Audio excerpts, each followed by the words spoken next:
El Señor esté con ustedes. Evangelio de nuestro Señor Jesucristo según San Mateo. Seguían a Jesús grandes multitudes que llegaban de Galilea, de la Decápolis, de Jerusalén, de Judea y de la Transjordania. Al ver la multitud, Jesús subió a la montaña, se sentó y sus discípulos se acercaron a él. Entonces tomó la palabra y comenzó a enseñarles diciendo: Felices los que tienen alma de pobres, porque a ellos les pertenece el reino de los cielos.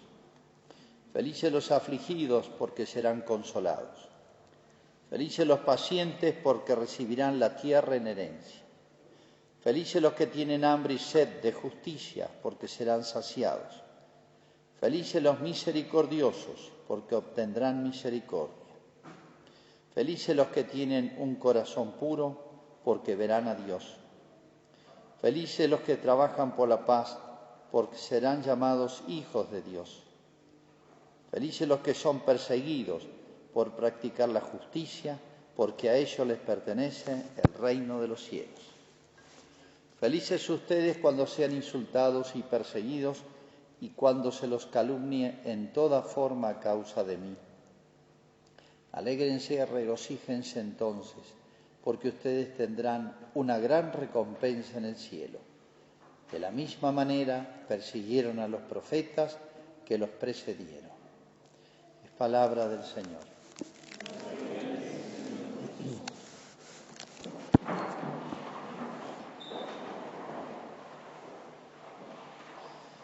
Se cuenta que Santa Teresa tenía una enorme admiración por San Pedro de Alcántara, a quien conoció en vida, sobre todo la vida hombre de oración, de austeridad y de penitencia, ¿no? Bueno, él muere y Santa Teresa lo ve glorioso en el cielo. Es de los pocos que vio entrar directamente al cielo, sin pasar por el purgatorio. Y San Pedro le dice a Teresa, Santa Teresa: bendita penitencia que me trajo tanta gloria. Dice que lo vio esplendoroso. Bueno, hoy la Iglesia recuerda a todos los santos, y yo diría los ángeles, la infinidad de ángeles de todas las jerarquías, más todos los santos con toda la variedad de los santos, podemos decir. ¿Qué es lo que llamamos nosotros?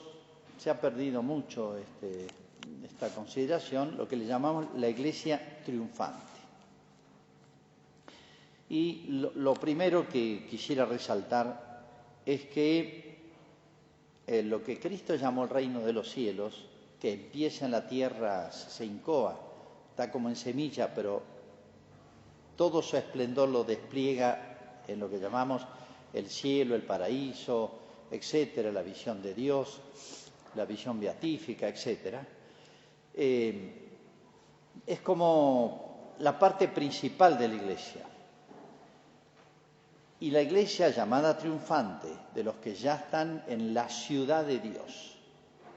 La Iglesia purgante, el purgatorio, es los fieles difuntos, no es los difuntos. El día de mañana recordamos los fieles, o sea, los que mueren con fe y en gracia, dan camino al cielo. Y nosotros, que somos los más pobres, y tal vez habría que decir los más en riesgo, como hay personas en riesgo ahora del corona, bueno, son los que más estamos en riesgo, porque San Pablo dice: el que está en pie mire de no caer. A nadie llames bueno antes de la muerte, dice la Escritura. Es decir, acá podemos dirigirnos hacia la eternidad, hacia el cielo o hacia la privación eterna de Dios, ¿no? Pero por eso, para la Iglesia de la tierra, la más pobre, la más necesitada, la más frágil, mirar a la Iglesia triunfante es una verdad esencial y una verdad muy viva, que en los mejores tiempos de la Iglesia estaba muy presente. Y hoy entre tantas cosas, ha quedado tan o anulada o minimizada, banalizada, etcétera, ¿no? Uno tiene la impresión de que lo que llamamos la devoción a los santos, y uno ve en muchos lugares pequeños santuarios familiares, pero tengo la impresión de que muchos tienen la idea de la iglesia triunfante como una especie de gran estantería de santitos, pero una cosa medio así estática. Igual que hemos minimizado la grandeza, el esplendor de los ángeles y lo hemos reducido fíjense, la pintura, la escultura, los reduce a bebitos regordetes con alitas que son decorativos, o seres asexuados que están teniendo una vela en algunas iglesias. O sea, la verdad es que un papel bastante sonso. Y siendo que los ángeles son realmente la manifestación más esplendorosa y primera de Dios, empezando por los serafines. Hemos perdido la visión de la grandeza del mundo de los espíritus puros, a los cuales se unen los que entran en el cielo. Es una misma ciudad. Entonces, primera idea que hay que recuperar, que hemos perdido, es el contacto, refrescar, es una verdad de fe, esta iglesia triunfante, que no es un montón de estantería, como decía, de santitos, sino una ciudad, reino de los cielos o ciudad. Imagínense algo gigantesco, una ciudad tiene de todo. Y estamos hablando de ciudad de Dios, ciudad de Dios. Fíjense que acá en las bienaventuranzas que acabo de leer, va dando datos esenciales de esa ciudad. Felices o bienaventurados. A ellos les pertenece el reino de los cielos, reino. Serán consolados, es el lugar de todos los consuelos, por así decir. Allí no habrá llanto, ni pena, ni lágrima, ni dolor, dice el Apocalipsis. Recibirán la tierra en herencia. Es como una tierra, un gran territorio, una gran patria, hermosa, un territorio infinitamente más hermoso que el de los de acá. Serán saciados de felicidad, obtendrán misericordia, ese gran regalo de Dios, verán a Dios, seremos semejantes a Él, pues lo veremos tal cual es, dice San Juan. Más todavía, allá seremos considerados, llamados, hijos de Dios. O sea, es un hogar, es una patria y es un hogar. Es una ciudad, es una patria, es un hogar, todas comparaciones con cosas de la tierra, pero cosas las mejores. Es una fiesta. O sea, todo lo mejor de la tierra, multiplíquelo casi diría por infinito, y nos da una idea de esta ciudad esplendorosa. Hay más allá que acá en la tierra. ¿Cuántos cristianos hay hoy? No sé, pero hay muchos más, imaginen los siglos y siglos, desde Adán y Eva en adelante. O sea, es una ciudad que ya está poblada y ahí no hay problema de superpoblación.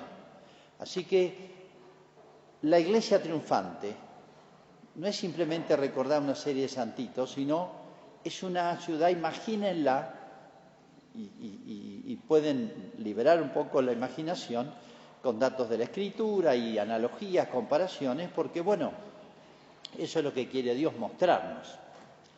Si ustedes leen el Apocalipsis, la palabra misma Apocalipsis ya suena algo terrorífico. Pero si leen el Apocalipsis, es donde muestra tal vez más en imágenes muy fuertes, muy crudas, esta lucha del bien y del mal en la tierra, pero presidida, manejada por Dios que está en su trono. Y bueno, todos los cuadros del Apocalipsis, recién leímos un pequeño trozo del Apocalipsis, muestra crudamente el bien y el mal en la tierra, el triunfo del bien y la ciudad de Dios. Varias veces aparece la ciudad de Dios, con rasgos, mostrada como una compuesta con los mejores materiales o piedras preciosas o minerales más valiosos que existen en la tierra, lleno de luz. No hay luz de lámpara ni de sol, nada, porque su luminaria es el Cordero, etcétera. Bueno, todos los rasgos que trae el Apocalipsis son realmente esplendorosos.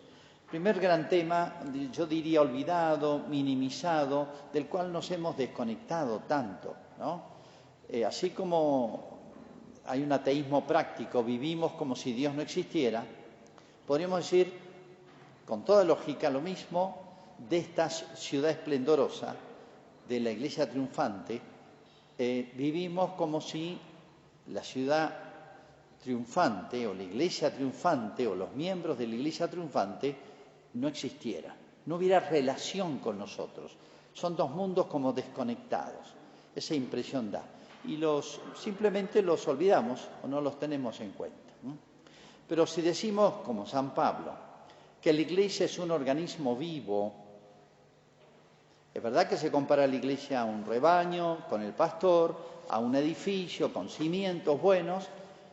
La comparación más precisa es la de San Pablo. Cristo es la cabeza, nosotros somos el cuerpo, o la vid y los sarmientos, o sea, un solo organismo vivo. La iglesia está siempre viva. Aunque quede un solo cristiano en la tierra, la iglesia es un solo cuerpo, con miembros en 3 momentos, y un gran organismo vivo con la vida de Dios. No vida natural, vida vegetal, tanto defendemos la ecología. Bueno, hay una ecología divina que hemos borrado de la tierra, que es la más importante, ¿no? Que es la presencia de la vida de Dios acá. Aquella iglesia no es otra que esta, es la misma. Estamos unidos vitalmente a aquella, en todo momento. Por eso está en el credo, y fíjense en el credo cuando habla de la iglesia triunfante. Bueno, primera gran idea que creo que tenemos que recuperar es esa ciudad esplendorosa, gloriosa, de felicidad, de belleza, de gozo, de familia, de patria, bueno, todo lo que ustedes quieran. Esto no es una fantasía, no es que esté usando imágenes literarias para ponernos contentos, una especie de terapia. No, es una realidad, que lo que hay que hacer es reavivar la fe en esta inmensa realidad. Segunda gran idea es, por así decir, la variedad de los miembros de aquella iglesia, no solamente en los ángeles, dejemos ese tema, más llamado ángeles, habría que llamarlo espíritus puros, cuyos miembros menos perfectos son los ángeles, los más perfectos son los serafines, pero bueno, es un mundo variadísimo, el de los espíritus puros y, por así decir, bellísimo. Y me detengo un poquito en algunos de los santos o categorías de santos que tienen un influjo vital con nosotros, vital y permanente y actual, y que a veces los tenemos poco en cuenta. Bueno, empecemos de atrás para adelante, los patriarcas. Los patriarcas son aquellos que dieron origen al pueblo de Israel, los padres de la nación, del pueblo elegido, que era el pueblo que Dios preparó y de cuya sangre nació Jesús, María y Jesús, y bueno, son los precursores de la iglesia. El Israel de Dios, la iglesia es el Israel de Dios, ¿no?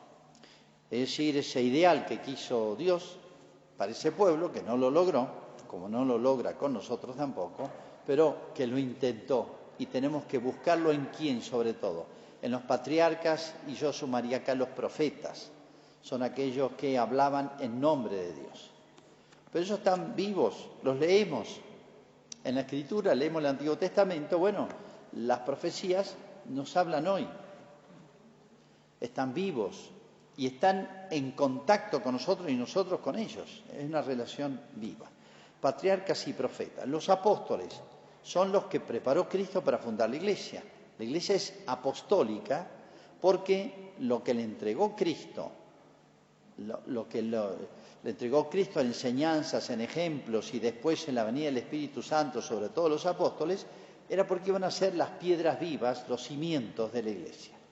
De manera que ellos tienen una relación con nosotros y nosotros con ellos vital, muy vital, ¿no? Nuestra iglesia es apostólica porque a través de ellos todo lo que sabemos, las verdades de la fe que transmitió Jesús, lo hizo a través de los 12. Ellos difundieron por escrito o oralmente la enseñanza de Cristo. La iglesia es apostólica. Podemos seguir con los mártires. El culto de los santos empezó con los mártires, porque eran como los mejores imitadores de Cristo, que habían, no valoraron todas las cosas de la tierra más valiosas que la fidelidad a Dios, ¿no? Lo más grande era la fidelidad a Dios, y por eso dieron su vida. Hay mártires, infinidad de mártires conocidos y desconocidos en los primeros siglos de la Iglesia. Y después ha vuelto, gran tema que retomó Juan Pablo II, el siglo XX dice, y de documentos y muchos homilías y discursos a esto, ha vuelto a ser el tiempo de los mártires, el siglo XX. Tal vez ha dado más mártires que los 3 primeros siglos de la Iglesia. Mártires sobre todo de la ideología marxista, incontables, en sus variantes, la guerra española o la guerra mexicana, que eran también la misma ideología, digamos. Pero en los países de la Unión Soviética ya hay muchos de ellos beatificados o canonizados, ¿no? En estos días se va a beatificar un chico de creo que 17 años de la guerra española, del 1936-39, que escondía en su casa la Eucaristía. Lo detectaron, lo van a buscar y él sabía que lo venían a matar. Y bueno, consumió todas las hostias y efectivamente entran a la casa, lo llevan al cementerio y lo matan a balazos. Un pibe, un jovencito. Bueno, pero son incontables los casos y tal vez poco conocidos por nosotros. La iglesia de los mártires, la iglesia de los, por así decir, los consagrados, que en la antigüedad eran la vida monástica y después se transformó en la vida religiosa, los que dejan todo y en los 3 votos se desprenden de todas las cosas que nos atraen de la tierra, aún buenas, pero para entregarse más a Dios. Ellos son como mártires y consagrados, son como los modelos más cercanos a Cristo de los cristianos. Podemos pasar en otro orden. Los apóstoles cumplen una misión, nos entregan algo. Hoy, los mártires de ayer y de hoy también nos están dando ese ejemplo vivo. Los mártires y los consagrados, ¿no? Y por otro lado, alguien poquito más desconocido son los padres y doctores. Es otra categoría de esta gran ciudad. Así como una ciudad tiene de todo, tiene quienes trabajan la tierra, quienes trabajan en artesanías, en la industria, otros están cuidando la salud, otros cuidan la seguridad, otros gobiernan, legislan, etc. Una ciudad tiene muchos miembros variados, todo se ordena a un mismo fin. La ciudad de Dios también. Hay muchas misiones distintas. Bueno, ¿quiénes son los padres? Padres espirituales.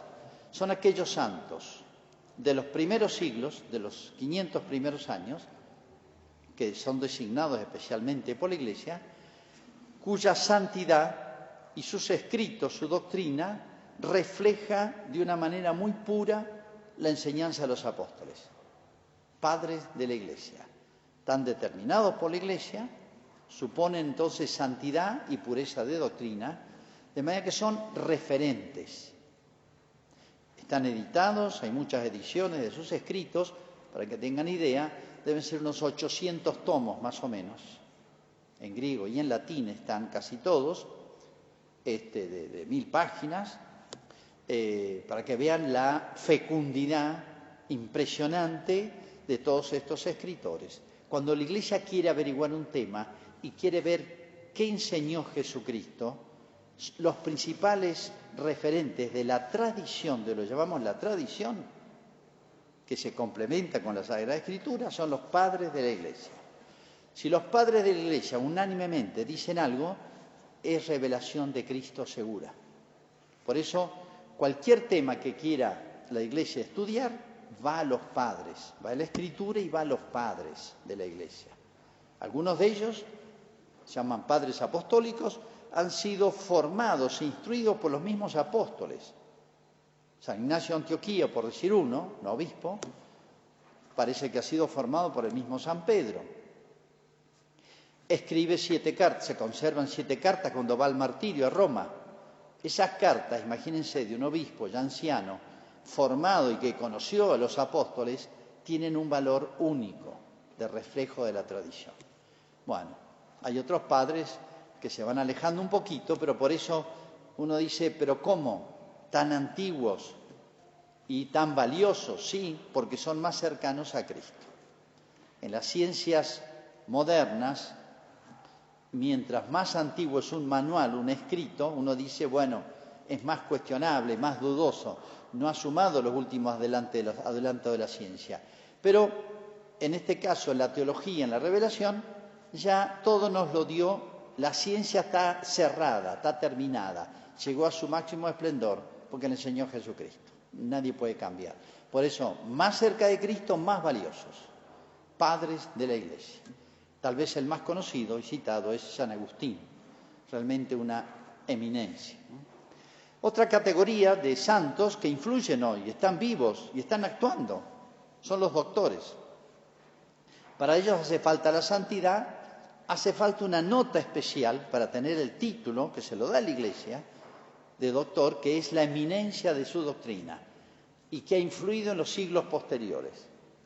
Y ya no hace falta la antigüedad, hace falta la santidad, hace falta la doctrina eminente, o sea, talento, y talento no solamente natural, sino sobrenatural e influjo en la Iglesia. Fíjense cómo los santos están vivos y están obrando hoy. También desconocidos. Uno de los más modernos es Santa Teresita, del Niño Jesús. Es prácticamente, casi diría, contemporánea. Muchos de los padres de la Iglesia son también doctores, como San Agustín. Pero bueno, entre los doctores hay uno que es el doctor de los doctores, que es Santo Tomás de Aquino, del año 1200. Uno dice que antiguo, pero nadie lo ha superado ni lo va a superar, creo. Por lo menos no está a la vista quien pueda hacerlo. Doctor de los doctores. La Iglesia enseña, lo ha dicho en muchas encíclicas y documentos, que toda la formación de un laico en las universidades y toda la formación de los sacerdotes en los seminarios debe estar iluminada, regida, inspirada por los principios de Santo Tomás de Aquino, el doctor angélico, el doctor de los doctores.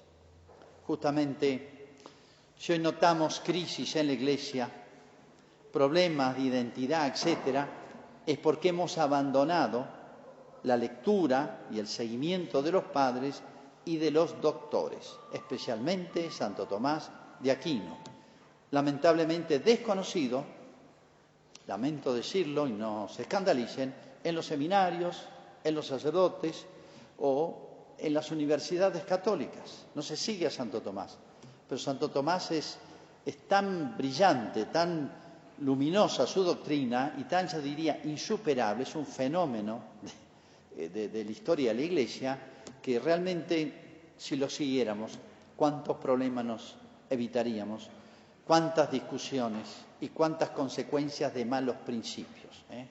Es una luminaria que cuantas veces se lo siguió, realmente nos hizo tanto bien.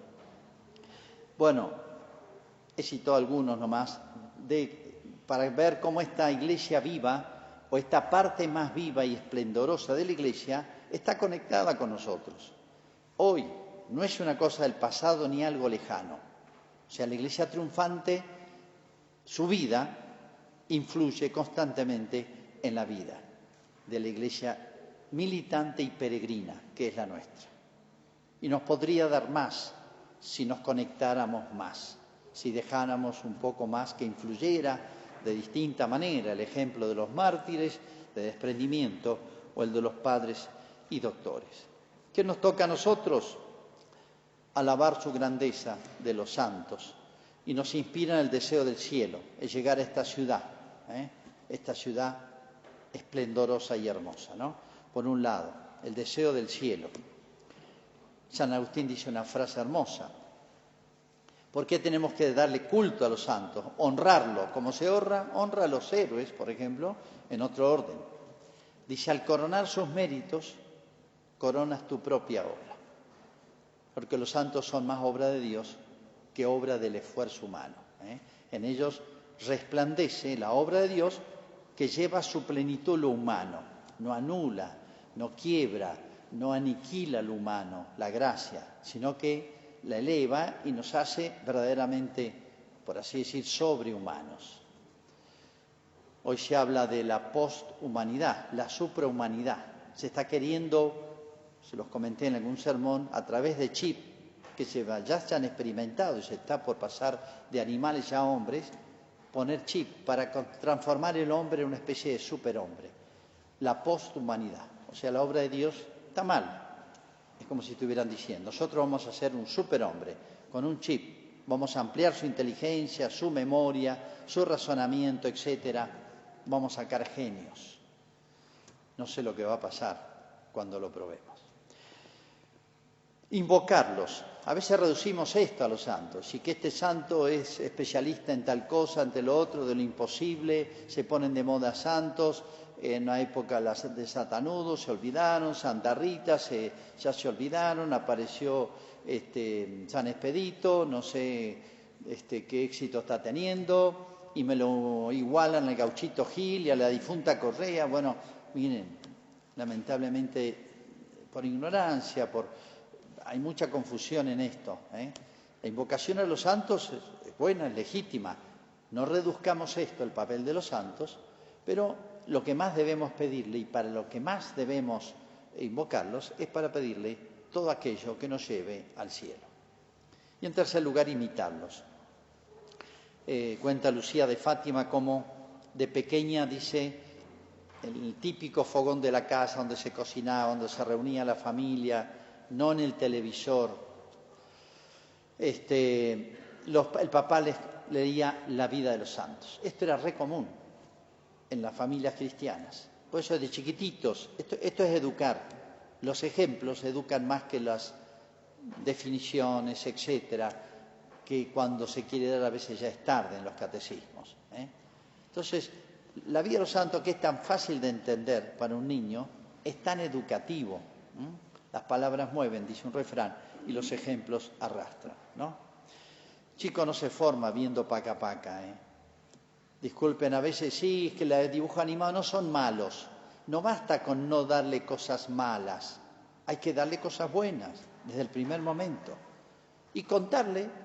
Hay poca literatura para niños en este sentido. Contarle historias de santos realmente sería tan bueno y educativo. Para eso están. Y influirían tanto en el corazón de los chicos. Mucho mejor y más que Spider-Man. Disculpen. Y yo estoy atrasado en héroes, pero los chicos fascinados con no sé cuántas veces lo saben de memoria, todas estas películas. Pero yo digo, ¿qué le deja en el alma? Y qué hermoso todo lo que deja el itinerario de la vida de los santos, que han sido como nosotros y se han esforzado por ser mejores. Bueno, termino. ¿Cómo nos incorporamos a esta ciudad? ¿Cómo nos mantenemos en un vínculo vital, como una especie de cordón umbilical? Bueno, les doy una definición hermosa de San Agustín. Y yo diría complementada con la de San Ignacio. San Ignacio dice hay dos banderas, luchamos acá entre el bien y el mal, hay una lucha en el corazón del hombre, dos banderas, él es militar, dice hay dos banderas, dos ejércitos en batalla, esa es la vida del hombre. ¿Cómo me incorporo a la bandera de Cristo? Dice con desprendimiento y humildad sobre todo, y con eso me dispongo a la fe, la esperanza y la caridad. La bandera de Cristo me incorporo a través de las virtudes. Y San Agustín tiene una fórmula al estilo del genial, que dice así: dos amores hicieron dos ciudades. Dos amores. El amor, la caridad, es la culminación de la vida virtuosa, porque abarca todas las virtudes, no las excluye, no es una u otra. La caridad puede ser intensa cuando dispone en el alma las demás virtudes. Dice, dos amores construyeron dos ciudades, o sea, hicieron dos ciudades. El amor de sí, hasta el desprecio de Dios, construyó la ciudad del mundo, del hombre, de Satanás, que termina en el infierno, ¿no? Y el amor de Dios, hasta el desprecio de sí, la abnegación, construyó la ciudad de Dios, que está incoada como una semilla en la tierra y va a llegar a su esplendor en el cielo.